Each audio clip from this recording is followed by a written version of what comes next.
45,000 कोटींची संपत्ती असलेल्या राकेश झुनझुनवाला यांचे निधन होण्यापूर्वीचे शेवटचे शब्द. मी व्यावसायिक जगतात यशाच्या शिखरावर पोहोचलो आहे. माझे जीवन हे इतरांच्या दृष्टीने एक यश आहे, मात्र मला कामाशिवाय आनंद नव्हता. पैसा हे फक्त एक सत्य आहे जे मी वापरतो. या क्षणी हॉस्पिटलच्या पलंगावर पडून आणि माझ्या संपूर्ण आयुष्याकडे वळून पाहताना मला जाणवते की ज्या ओळखीचा आणि पैशाचा मला अभिमान होता तो पूर्णतः क्षीण आणि निरुपयोगी आहे.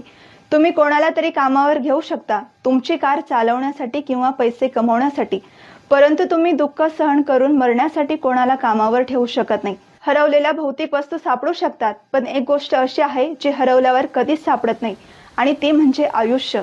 आपण आयुष्याच्या कोणत्याही टप्प्यावर असलो तरी कालांतराने आपल्याला त्या दिवसाला सामोरे जावे लागते ज्या दिवशी आपल्या हृदयाची धडधड थांबते.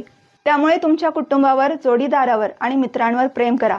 त्यांच्याशी चांगले वागा, त्यांची फसवणूक करू नका.